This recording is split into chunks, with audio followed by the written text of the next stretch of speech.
Thank you. Asanteni sana. Please be seated. Asanteni sana.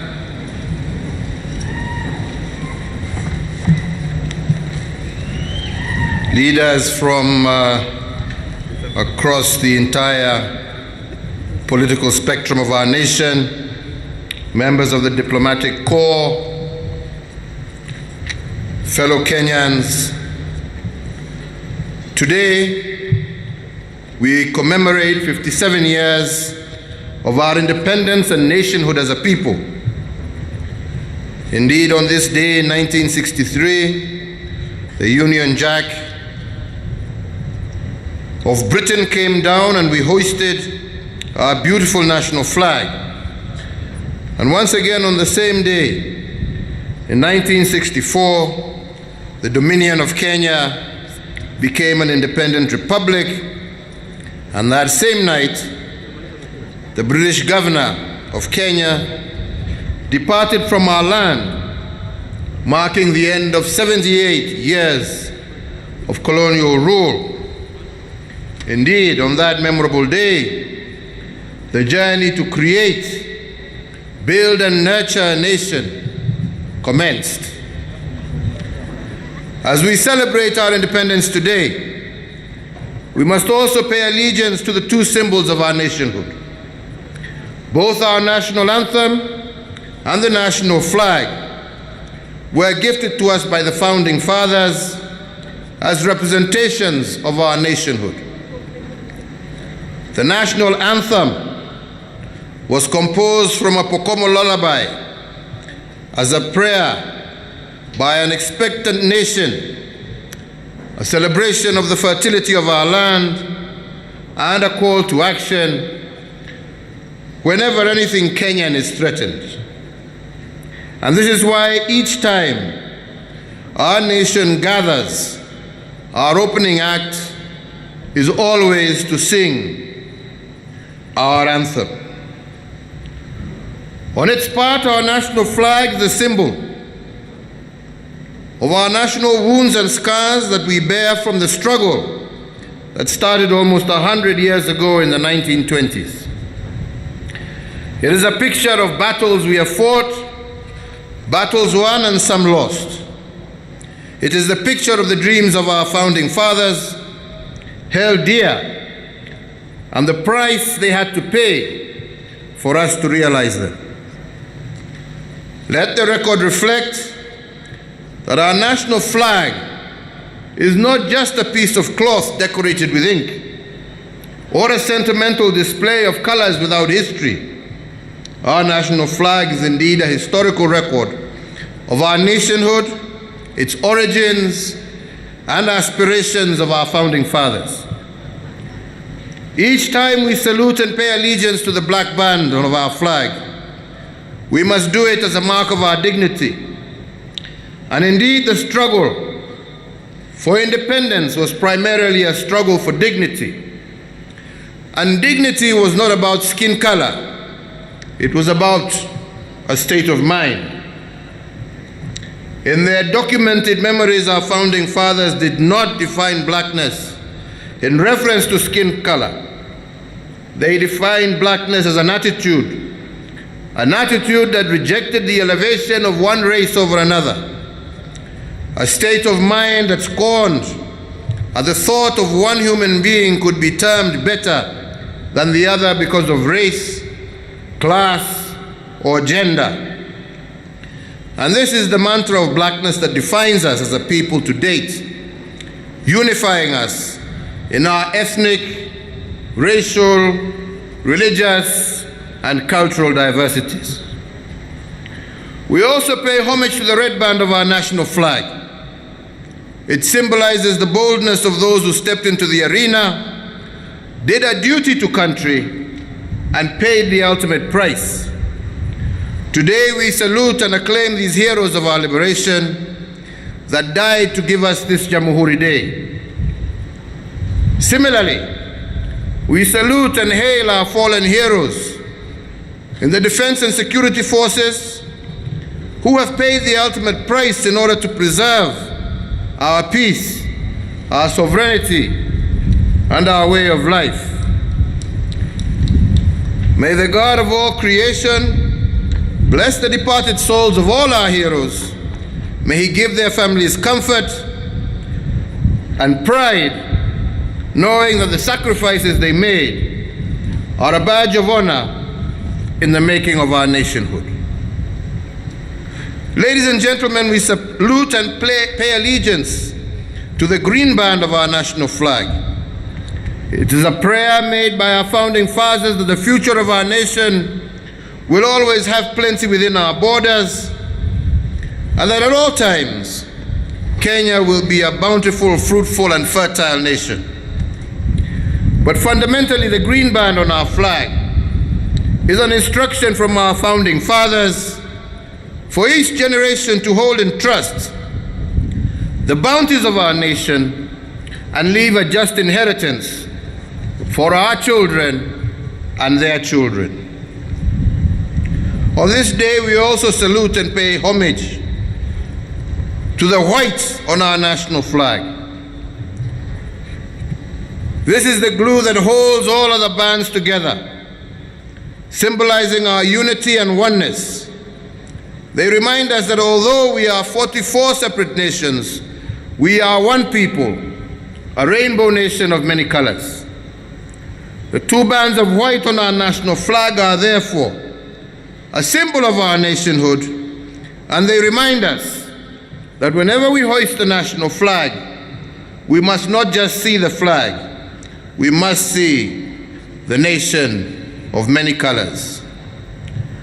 But our national flag has also one more image: the shield and two spears mounted in the middle, and it is a symbol that instructs us to stand firm and defend our homeland of Kenya, the heritage of splendor, against any threats internally and externally. Fellow Kenyans, today, the day we hoisted our independence flag 57 years ago, we are called upon to reflect on the extent to which we have delivered on the dreams and aspirations of our founding fathers. They taught us that our nation is not a finished work. It will always be a work in progress. And our nationhood is not a static idea frozen in time. It is an evolving project that needs constant re-engineering. Every so often, we are called to reimagine it and adjust it to a higher ideal. To do this, we cannot be comfortable with the allure of the status quo. If indeed our nationhood is good, we must strive to make it better. And when it gets better, our children must not rest until they have moved it from better to best. The making of our nation is not a destination. It is a journey. And each generation must travel this journey and leave Kenya better than they found it. And our founding fathers taught us this by example. Indeed, in 1965, the independence government led by Mzee Jomo Kenyatta put its dreams on paper, and they called it sessional paper number 10 on African socialism and its application to planning in Kenya. The blueprint inspired sessional paper number 1 of 1986, the economic management for renewed growth under Mzee Daniel Arap Moi. And in June of 2003, the former President Mwai Kibaki improved on the previous development blueprints and came up with a national strategy paper known as the Economic Recovery Strategy for Wealth and Employment Creation. This strategy was a transitional running between 2003 and 2007, and on the June 10th, 2008, it gave birth to our Vision 2030. So therefore, each generation of leaders in the process understood that Kenya was a work in progress. They built and improved on the platforms left by previous leaders. They had to make it better and move our nation one step forward. And this, ladies and gentlemen, is the logic behind the Big Four. It is not a project, it is a process. It is a framework which I have used to organize the delivery of government services in order to improve on what those who have gone before us have done.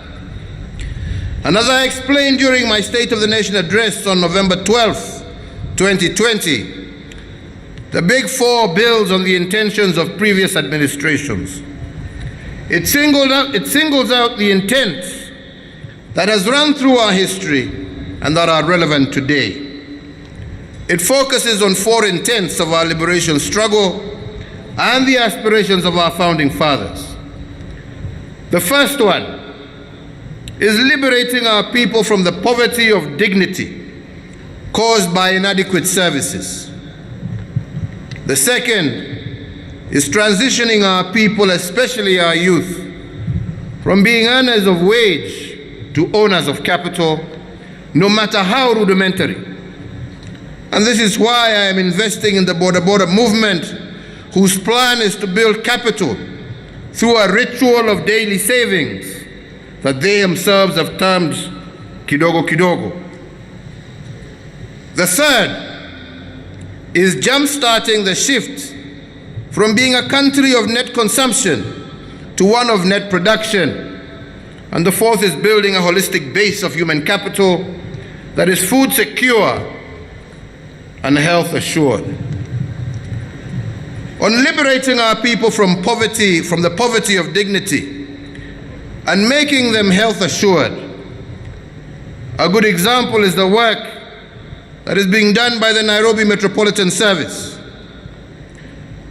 Indeed, during one of my inspection visits to Uhuru Ruben, an informal settlement here in Nairobi,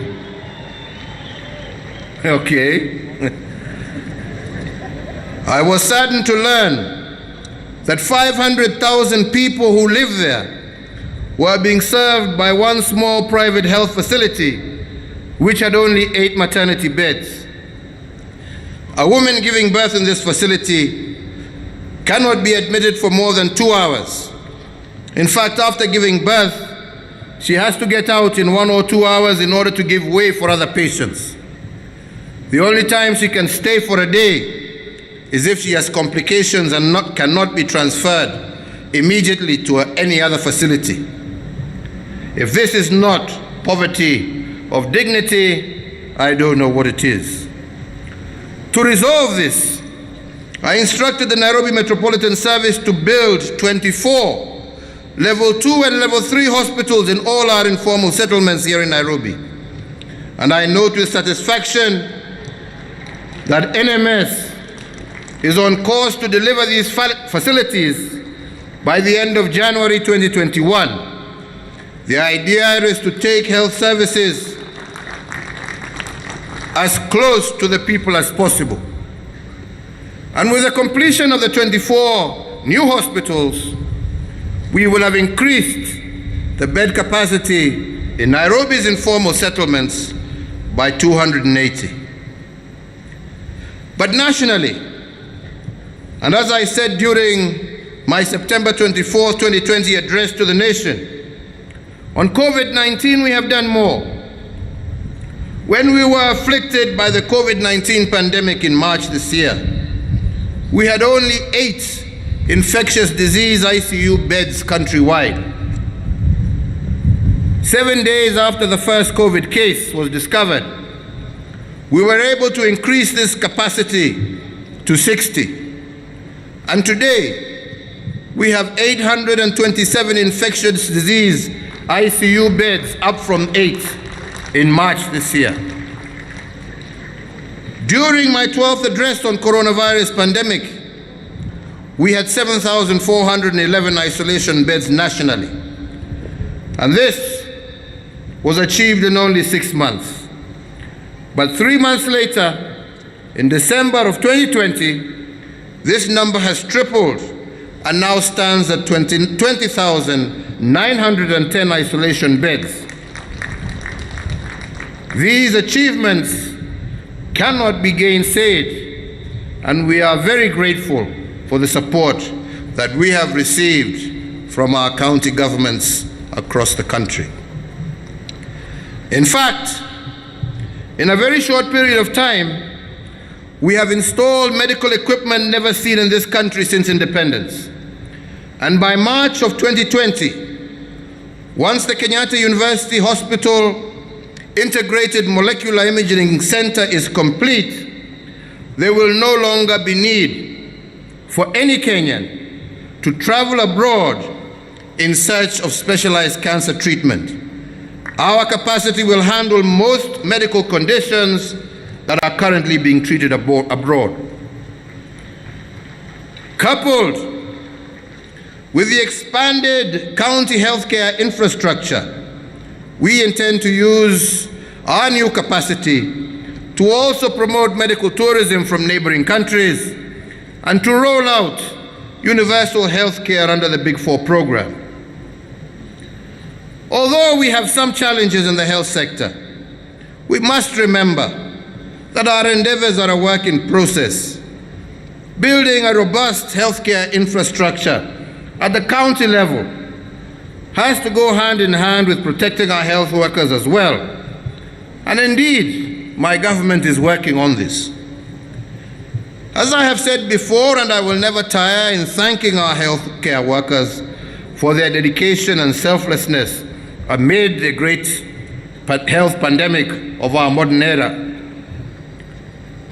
Their professionalism, excellence, and unfailing commitment to their sacred oath and their sacrifices must also be reciprocated by Kenyans acting responsibly amid the COVID-19 pandemic. On creating a robust population of owners of capital who are more than the earners of wage, my administration has made its attempts, especially during this crisis. We began by cushioning small-scale businesses through fiscal and monetary measures. These included the implementation of the 8-point economic stimulus program of some 56.6 billion. I unveiled this as part of the national response to COVID-19, and together with other fiscal policy measures, it has mitigated the adverse economic effects of the pandemic on businesses. These interventions bolstered purchasing power and increased earnings, and similarly, businesses were saved by a reduction of corporate tax rates, incentivizing them to retain their staff establishment. But fundamentally, these fiscal measures, coupled with monetary policy measures, have had a positive impact on business in many ways. The lowering, for example, of the central bank rate from 8.25% to 7% has made credit easily available to businesses. The lowering also of the cash reserve ratio from 5.25 to 4.25 has provided extra liquidity to the banking sector, and this has availed liquidity to the tune of Kenya shillings 35 billion, further enhancing greater access to credit. The dividends of these monetary policy interventions are manifest in the general reduction in the cost of credit, which now stands at its lowest rate of 11.7%, comparable to 1980, when it was 12%, thereby shattering a 40-year record. Further, my administration recognizes the significant contribution made by micro, small, and medium-sized business enterprises towards our economy. With the sector accounting for nearly 80% of our country's employment and output. It is, however, evident that a lack of adequate and affordable credit is a significant encumbrance for SMEs. Due to their inability to raise collateral, it has been difficult for these enterprises to expand and realize their full potential. Aware of this fact and working together with our commercial banks, the government has established a Kenya shillings 100 billion credit guarantee scheme to provide partial mitigation of the default risks associated with micro, small, and medium-sized businesses. The aim of this initiative is to enable those businesses and enterprises to access affordable credit and protect the jobs that they have created. To share in the benefits of the shared risk between the government and the participating banks, I urge the partnering financial institutions to levy interest at single digits on the facilities extended to micro, small, and medium enterprises under the credit guarantee scheme. Additionally, and to make it easier for our micro and small traders to engage in international trade, we have now established a dedicated transit shed at the Kenya Railways in Nairobi, dedicated as clearing points for cargo imported specifically by micro and small traders. This will not only eliminate delays in clearing of goods which lead to higher costs, but also allow easier push to market as well as joint importations. With these interventions, micro and small traders will realize higher turnovers and have an even greater opportunity to thrive and to expand. Fellow Kenyans, being mindful of the benefits of devolution to our people, my administration has strived to empower our county governments.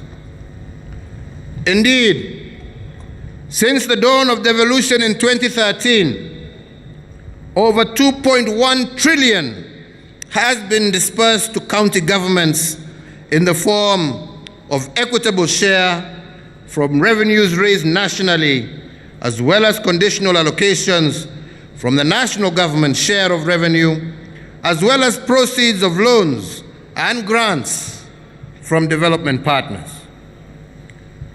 All these interventions have not only strengthened devolution, but also served to build local business enterprises. Regarding the Big Four aspiration of shifting Kenya from a net consumer to a net producer, as aspired by our founding fathers, we have made some good progress. To ensure that Kenyan exports continue to have access to foreign markets, as a government, we have successfully concluded negotiations for an economic partnership agreement with the United Kingdom that will secure long-term duty-free and quota-free access to the UK for our products. To expand the frontiers and opportunities for our people, negotiations are also underway for a free trade agreement with the United States of America, and once concluded, that free trade agreement will be the first between the US and a country in sub-Saharan Africa. And as testament that this is a shift in a profitable direction, earnings from tea from January 2020 to October 2020 placed Kenya as the third largest tea producer in the world. As we seek to diversify our agricultural portfolio, we have also supported new cash crops, such as avocado, where we are now the 7th largest producer globally and the top country on the African continent. But fellow Kenyans, we cannot achieve all of this if we do not have a holistic base of human capital. And you cannot build a nation without building its people first.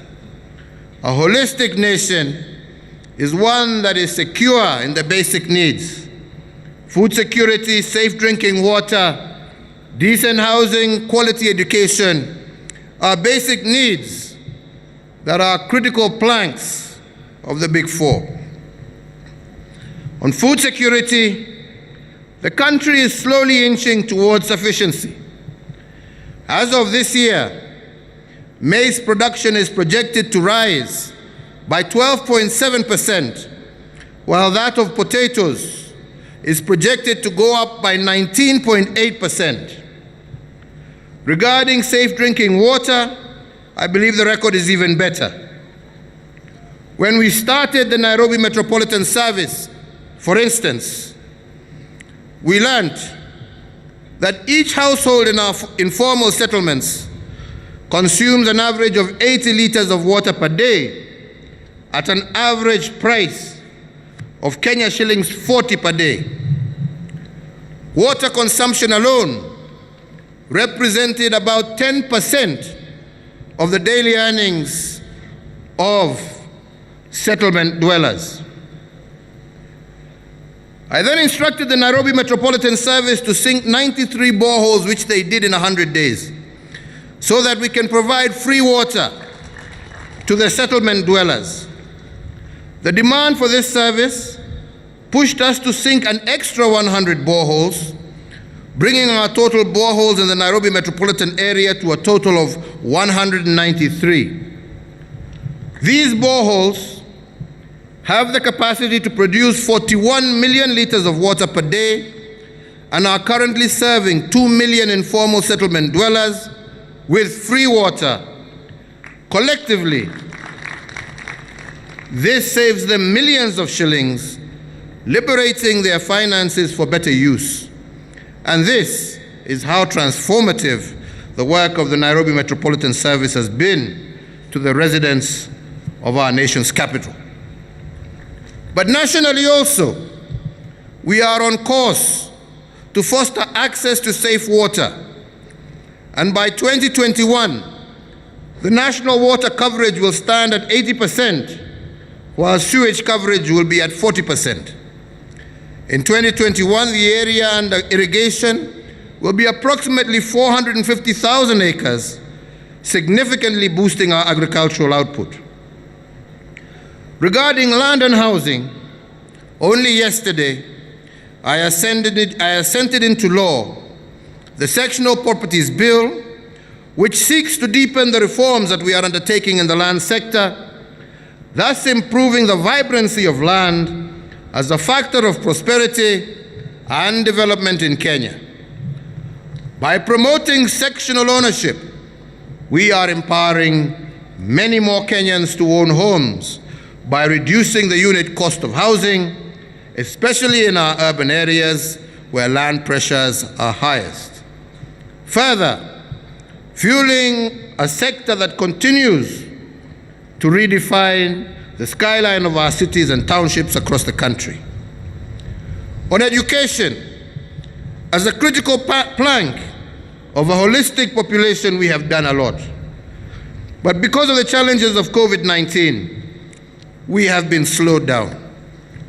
And that is why the Ministry of Education, in consultation with the Ministry of Health, has developed sector-specific protocols and guidelines to facilitate the reopening of all learning institutions.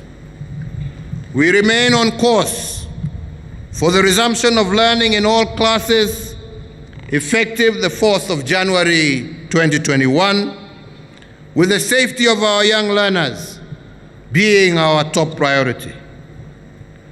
In that regard, and in line with the policy of the government on universal and compulsory basic education for all children of up to 18 years, all parents and guardians are required to facilitate their children to resume their learning in January of next year.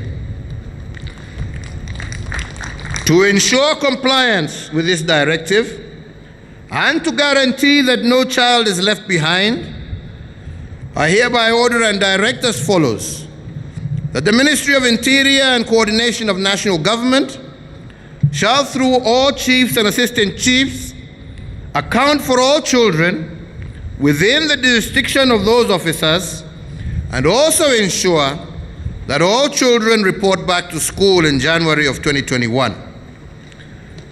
That the Ministry of Education shall receive reports from all primary and secondary schools in Kenya, regardless of the system of education they deliver, on the identity and details of any child or children who have not reported back to school as directed. And that the Ministry of Education shall reissue and publicize the education policy on school re-entry so as to facilitate the readmission of all of those who may not be able to report due to pregnancy. Fellow Kenyans, I have spoken a lot today about our history and our nationhood, and I have given an account of where I believe we are today. But now you must allow me to talk a little bit about the future. The future of any nation is built on its history. And this is so because history is a faithful compass to the future. Indeed, one statesman once said, and I quote, that the further backward we look, the further forward we are likely to see, end of quote. When the founding fathers put our nation together, they did it by entering into a nationalist covenant. And this covenant was an unwritten understanding on what they believed to be good for Kenya. It was a dream and a prayer, but above all, it was the embodiment of the spirit of our nation.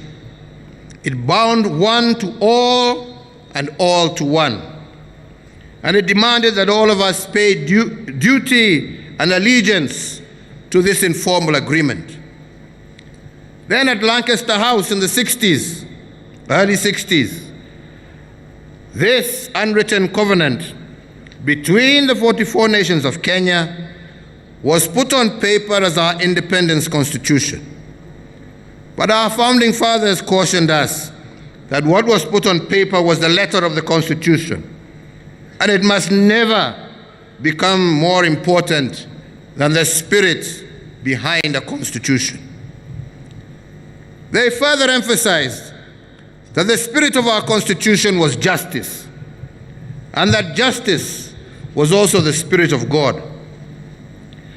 The guiding light for our nation must therefore always remain the spirit of justice. And when the spirit behind our Constitution disagrees with the letter used to write it, then we must change the letter. Our founding fathers believed that Kenya will become a great nation if we serve only the spirit behind our Constitution. If we become prisoners to the unbending and time-bound letter of the Constitution, we will invite discord and chaos in the midst of our nation. And this is because Kenyans are not made to serve the Constitution. The Constitution is made to serve Kenyans. So, fellow Kenyans, if change is indeed inevitable at appointed intervals, how shall we discern the moments that call for change? How can we know that our nationhood is in crisis and that the letter of our Constitution is out of touch with the spirit of our nation? We must go back to lessons from Lancaster and use history as our compass. And our founding fathers taught us to discern such moments. They taught us that you have a constitutional moment when the soul of the nation is constantly in turmoil and there is national instability every 5 years because of an election. This is a sign that the nation is on edge, is on the verge of a new constitutional frontier.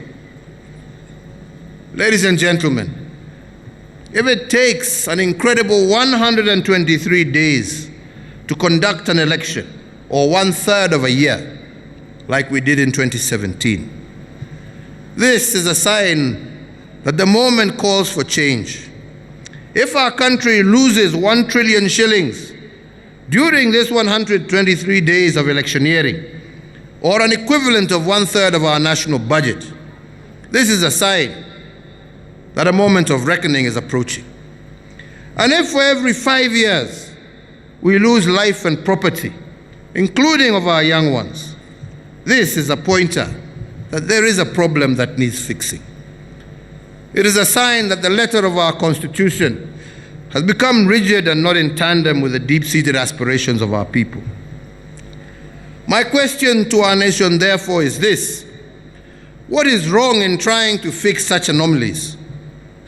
If Kenyans are not made to serve the Constitution, but the Constitution is made to serve Kenyans, why imprison ourselves with models that are not working? Why run an election for 123 days with the potential of having to extend it to 1 year if the results are nullified and repeated like happened to some of us? And why drain 1 trillion shillings in losses, or an equivalent of 1 billion shillings every working hour, electing a leader for 123 days? Our founding fathers urged us to aspire for constitutions of hope and to reject constitutions of fear. A constitution that elicits compliance by creating fear can only cause disturbance to the soul of the nation. And indeed, when we adopted the 2010 Constitution, we must be frank that most of us were driven by fear.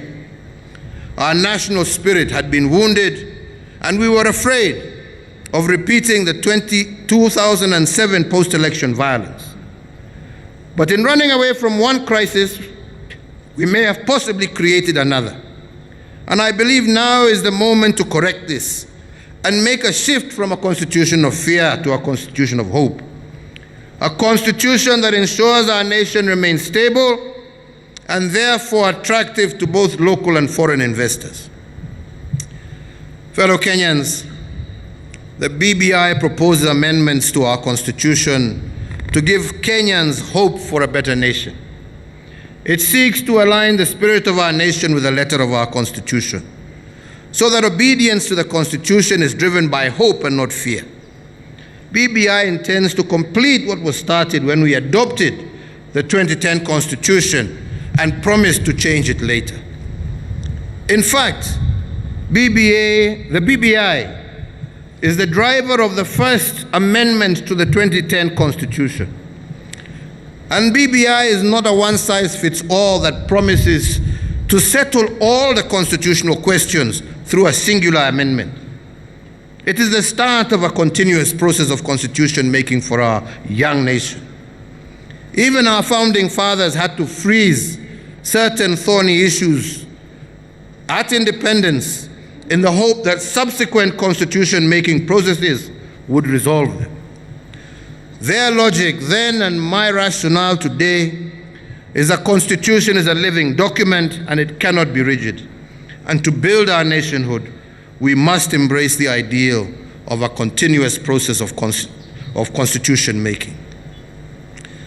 BBI will not resolve all our constitutional grievances of the day. It is just the first. It only attempts to make the 2010 Constitution better. And as we improve in it, we must remember that going into the future there will be a second amendment and a third, and many more as our young nation grows. So we must therefore be guided by the spirit of the First Amendment to the 2010 Constitution as we deliberate the BBI proposals. It is a discerning spirit that seeks to align our national aspirations with the letter of our Constitution. And to be discerning, the spirit of the First Amendment has to be a questioning one. The spirit of the First Amendment is also a spirit of inclusion, co-creation, and justice. On the spirit of inclusion, it does not augur well when at the top you have only two individuals in the form of the president and the deputy president. More so in an ethnically diverse nation as ours. This creates an environment of political exclusion, resulting in the cyclical violence that we have witnessed in every election. We can increase these positions in order to make the leadership of the country that much more inclusive. This, by the way, was the Kofi Annan consensus of February 2008 that gave us peace. And if it worked then, it means there was something right about it. And yes, 5 positions at the apex of the executive means that some people will be left out. And that is why BBI proposes to introduce the position of leader of the official opposition that was successful under former constitutional dispensations. If the opposition carries a large portion of the country and the winner in an election carries another, isn't there therefore a compelling argument? And is it not in the national interest to give official recognition to the opposition and support his office in the form of a shadow cabinet? An expanded executive and constitutional recognition of the opposition will reduce the notion of political scarcity and the propensity for election violence every 5 years. Similarly, it will enhance the doctrine of a constitution of hope over a constitution of fear. The spirit of the First Amendment is also a spirit of co-creation, and this is demonstrated by the system of devolution I talked about earlier, which is one of the brilliant designs of the 2010 Constitution. The devolved system was engineered by the framers of our Constitution to be a system where the national government co-creates solutions with county governments. And the fight against COVID-19 has demonstrated the power of this partnership. The First Amendment therefore proposes to strengthen this model of co-creation by doing 3 things. 1, increasing funding allocated to counties by the national government from 15% to 35%. More money to the counties means more money to the people.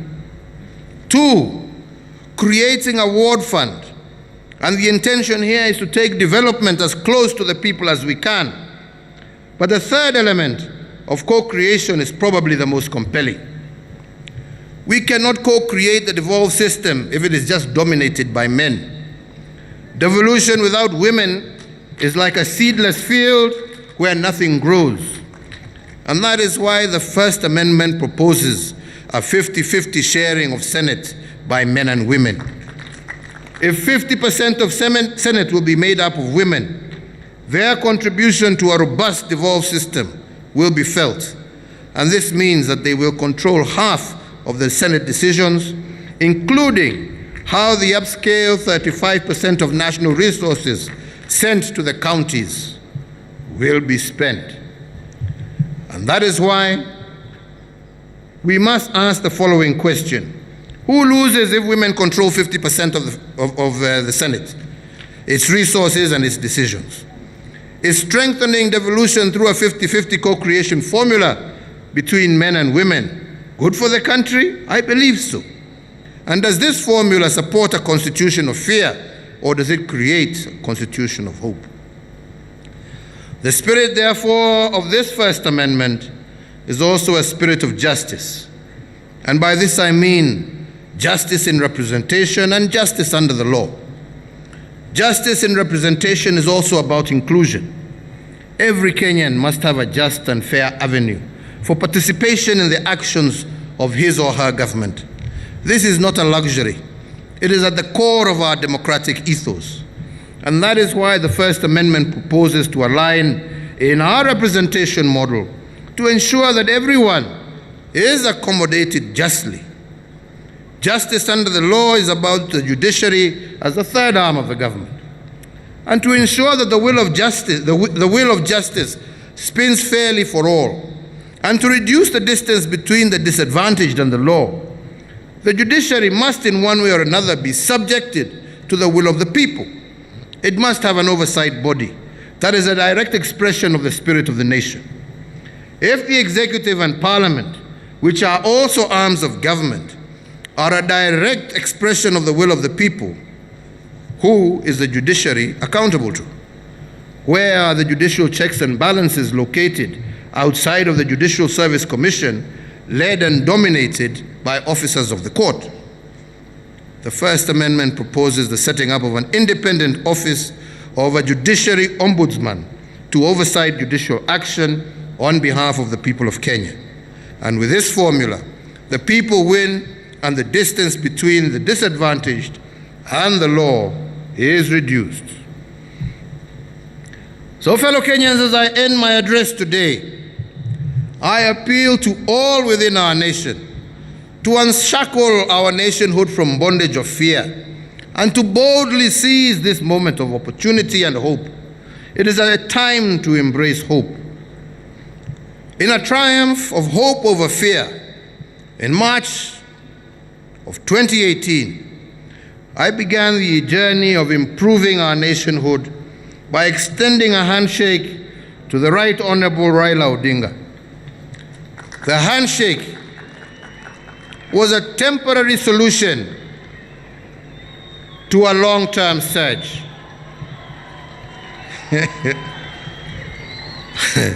Our joint intention was to have BBI provide us with a roadmap for a long-term solution. And even then, this solution was not to become an end in itself. It was meant to be a continuous work in progress. More so because at the core of the handshake were the words of Prophet Isaiah, where he declared, "Come, let us reason together." This mantra of rivals reconciling and reasoning together in the interest of the nation is what led to BBI. And if this handshake endures, I anticipate it will become a new normal, and many future BBIs and handshakes will continue to refine our nationhood and ensure that we dwell in unity, peace, and liberty. Indeed, in pondering this initiative of reconciliation, we are also further inspired by the teachings of St. Francis of Assisi, when he said, "Start by doing what is necessary. Then it will lead you to what is possible, and before you know it, you will find yourself doing the impossible." The handshake was necessary as a first step to national healing and constitutional alignment. BBI was construed as a possible next step towards reinforcing our nationhood. And once we accomplish the necessary and the possible, then the impossible effortlessly becomes our reality. I plead on to all Kenyans, especially our political leaders, let us not lose this opportunity. Let us take full advantage of this opportunity to further strengthen our nationhood, our unity, and the prosperity of our people. So, fellow Kenyans, as we come to the end of what has been an incredibly difficult year, let us exercise caution, more so as we interact with family. As we seek sanctuary in family, let us remember that COVID is real. Men, women, old and young are dying. The best gift that we can give to our loved ones this Christmas is the gift of life today and the promise of hope and a joyful tomorrow. Fellow Kenyans, Merry Christmas. Stay home, stay safe, and together let us pray for a new year that sees an end to COVID-19 and delivers us a bright and prosperous 2021. May God bless you all, and may He bless this great land and nation.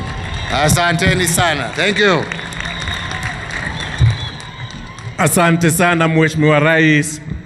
Naomba kwa heshima Mheshimiwa Rais niweze kukualika uweze kuwatunuku baadhi ya Wakenya ambao wamefanya bora katika nyanja mbalimbali. Watakaoandamana na Mheshimiwa Rais ni mkuu wa utumishi wa umma Bwana Joseph Kinyua, Waziri Dr. Fred Matiang'i, mkuu wa utumishi wa umma na wale wanasaidia kwenye hii ratiba. Wengine naomba tubaki tumeketi kwenye jukwaa.